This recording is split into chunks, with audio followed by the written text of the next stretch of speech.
Before this video starts, if you enjoy this video, there are many more like it on the channel already, with many more like it to come in the future, so subscribe. I'm trying to hit 100,000 subscribers by the end of the year, so I would really appreciate it. I upload 6 days a week on this channel, so if you're looking for some consistent basketball talk, this is the place for it.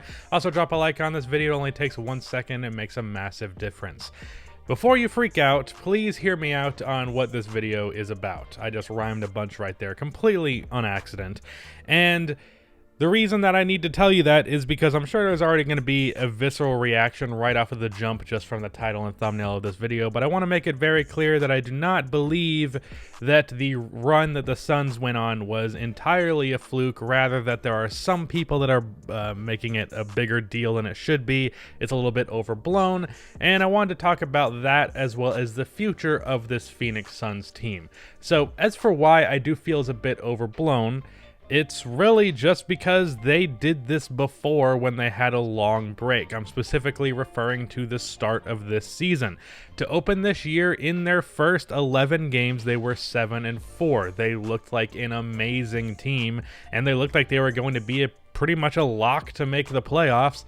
But that fell off, as what really happened with their dominance was they had some lucky breaks in terms of their matchups, and they also were shooting the ball very well over that stretch of 11 games. And as for why I believe this current 8-0 run that they just finished doing is a little bit overrated, well, it's for those same reasons.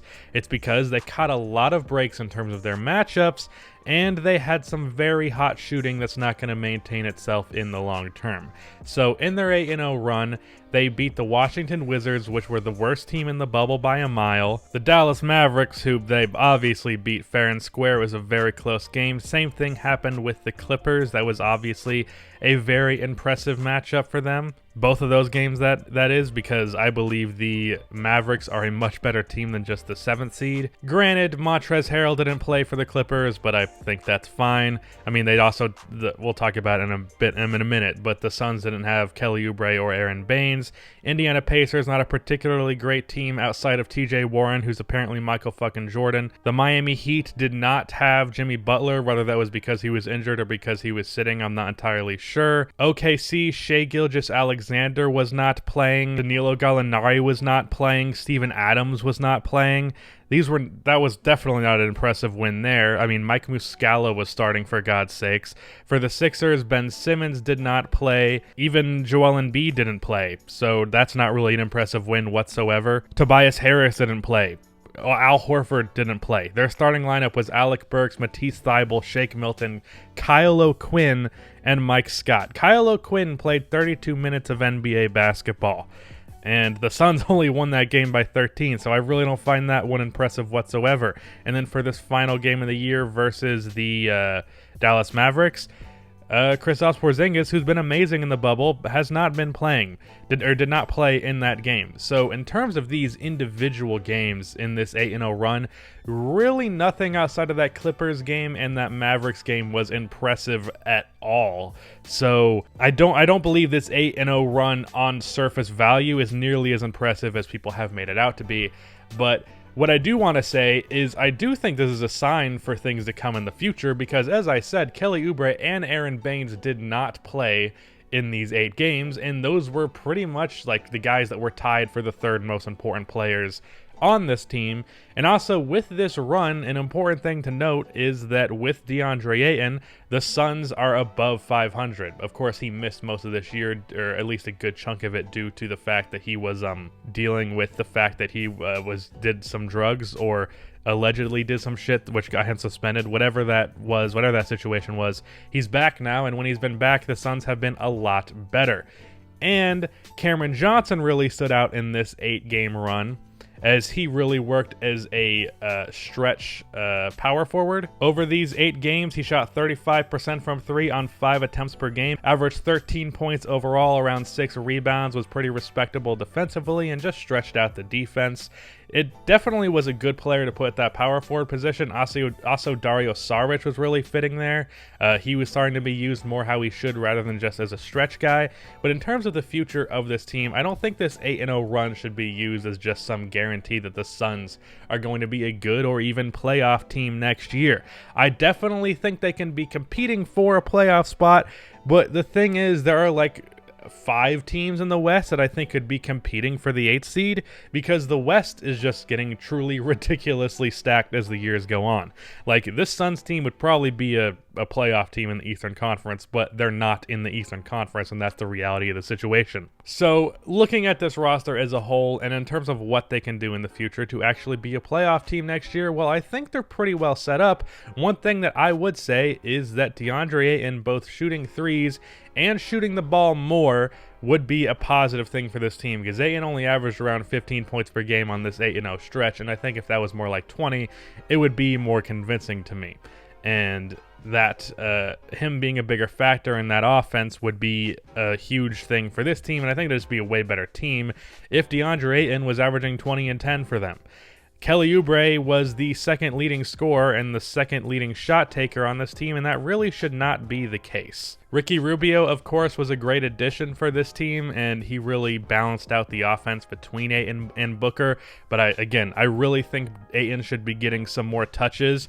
What's interesting is their forward situation, because, well, Kelly Oubre was not a part of this team in this run, and they looked better without him. That's not to say that Oubre is a negative for them, but it seems like they'd be able to get away with Mikal Bridges, who was also good in this run, might I add, alongside Cameron Johnson as the starting power forward. So that's definitely an interesting situation. You get to pick 2 of those guys and make those your starting forwards. Maybe one of them is okay coming off of the bench. Maybe Kelly Oubre is your 4 and Cameron Johnson is your 6-man stretch guy who can play both forward spots, maybe even center at times when you're going really small. That's an interesting situation that's been talked about for a while with this team, and I honestly don't have an answer for you. All I would say for sure is that Mikal Bridges is the guy that I would hold on long-term for your small forward, because he was great in this run, hitting his 3-pointers and playing some really good defense, even showing some creating ability that really was not there previous. And here comes the part where I have to talk about Cameron Payne. If you know me, and you know my history with Cameron Payne, and my history as a Bulls fan, I'm not a particularly big fan, but I have to admit that he played well in this run. In terms of if I think he's going to be a good NBA player from here on out, no, I do not. Do I think he can be like a respectable third-string point guard, which is way better than I thought he could even be? Probably, and I think he's worth giving another contract, another year, to see what he can do. This backup point guard spot in particular with this team is certainly interesting. But in terms of what this 8-0 run means for the future of the Suns, well, I really think this was just a small flash of what this team is capable of and the potential that this team has, but I don't think this 8-0 run should just be seen as like a guaranteed path to the playoffs this year, because after a long break, they started the new start of the season hot, just like they started this season hot, and I don't think they should be getting that much credit for just some hot shooting and some very subpar competition on this 8-0 run.